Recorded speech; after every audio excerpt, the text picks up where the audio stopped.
putting an end to gerrymandering. I'm Trip Floyd. How Issue 1 could impact your vote. Protest policy revision.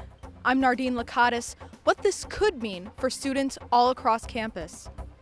In its homecoming week, Belle Fahey has the latest on an imminent Red Hawk invasion in sports. Your news in 10 minutes starts now. Good afternoon, I'm Max Alfonso. And I'm Richard Ejay.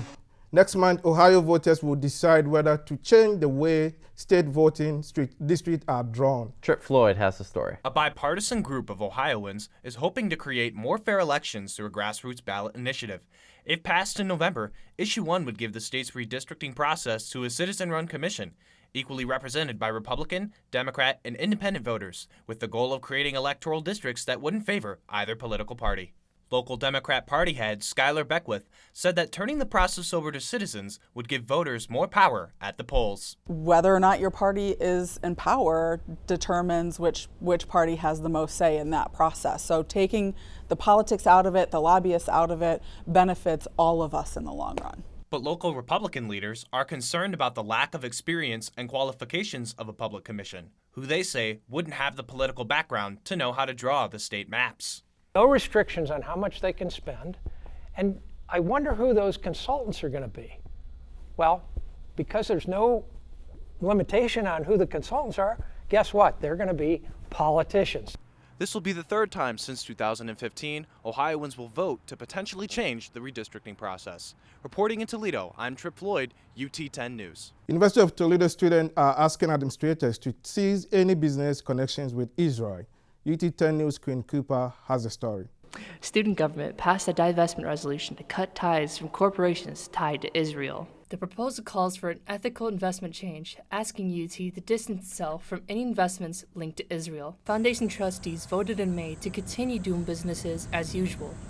In an email statement, UT Foundation President Brenda Lee said the foundation's responsibility is to manage donations in a responsible manner and will not be making any changes to its portfolio. But Students for Justice in Palestine, a campus group, isn't giving out. So clearly UT wants to divest. Clearly the student body wants to divest. And we received an email from the UT Foundation saying, yeah, we do invest in companies that violate Palestinian human rights, but we're not going to do anything to change that or change our future investments because that's not our job. So clearly UT doesn't value the voices of its own students or its own democratic process.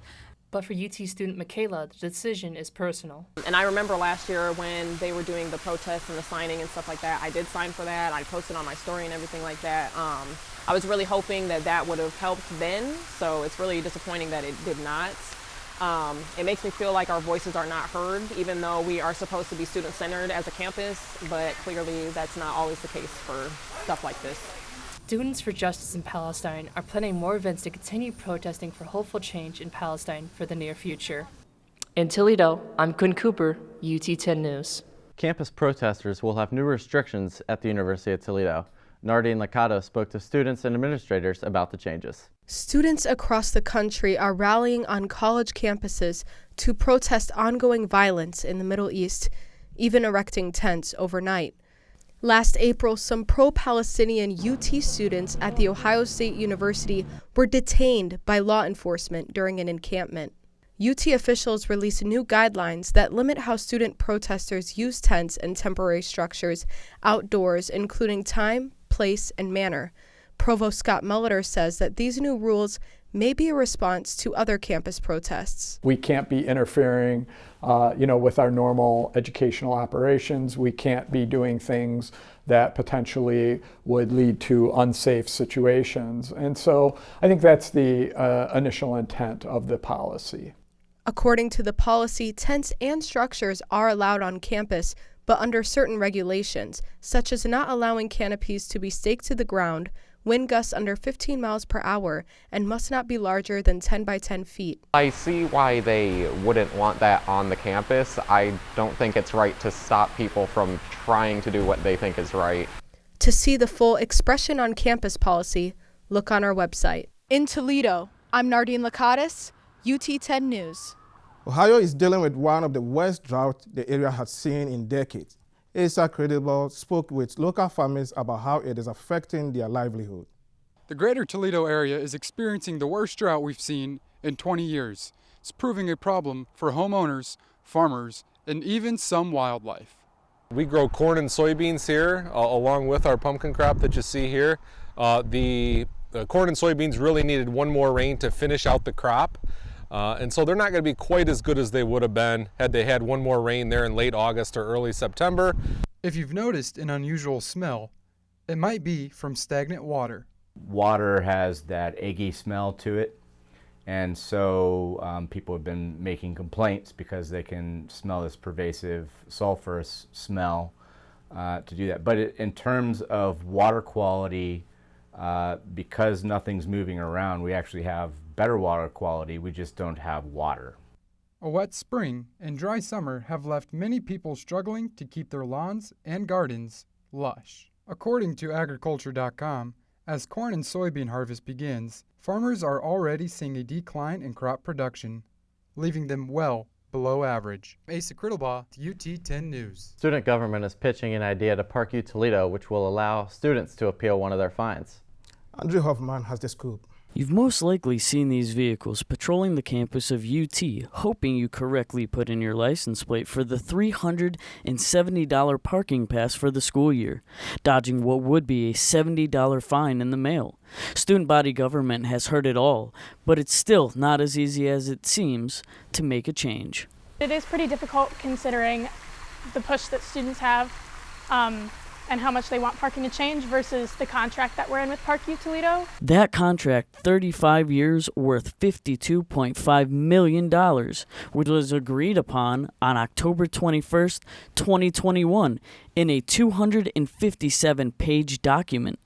The contract lasts till December 2056, but with the high number of complaints, student body government leader Lucas Will wants to help now. Alongside Park U Toledo, we're trying to establish a actual appeals committee where students can say I was late for class, or something else came up that's outside of the current Park U Toledo policy. At this moment, Park U Toledo has declined to answer any questions of the matter, but both sides have met several times. Andrew Hoffman, UT 10 News.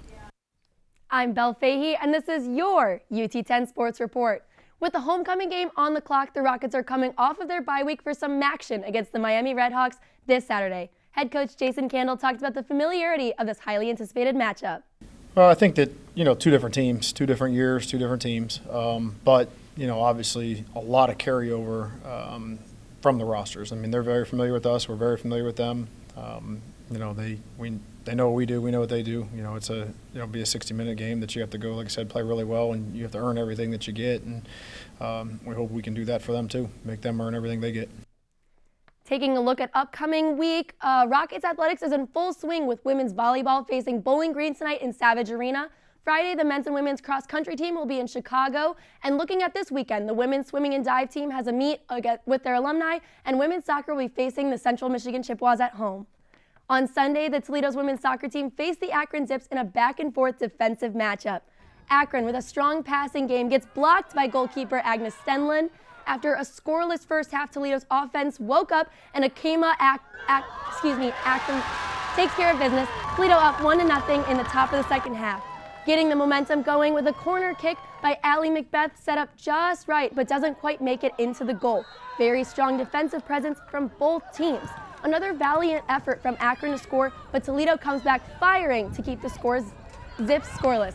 The Rockets take the W 1-0. It's a great turnaround from the group, from first half to second half, completely different personalities from them, completely different mentality from them, and if we can do that for 90 minutes, we'll be just fine. Crystal Smith now joins me to tell me about a very fast-paced and exciting event coming up in the Glass City. Crystal? Thanks, Belle. Toledo Speedway is about to go full throttle when it hosts a major regional race. What was once a small tomato field on Benora Road, the Toledo Speedway has now grown into a 20,000-seat racetrack. Racing fans will gather at the 65-year-old track on October 5th for the ARCA Menard Series final race. Winners of this series often go on to compete at a national level. The drivers that you'll see here on October 5th are going to be the future stars of racing in this country. So that's when I mentioned Chris Buescher and Brad Keselowski. They've raced here and won here, and then a few years down the road, they're winning races in the Cup Series and championships. You can stop by the College of Engineering on October 4th to check out one of the ARCA race cars. For more information or to purchase tickets for the season's final race, go to ut10news.com. That's going to do it for UT10 Sports. Richard and Max, back to you. For Richard and G, I'm Max Alfonso. Thanks for watching UT10 News. We'll be back next Tuesday at 12. Visit ut10news.com for more information.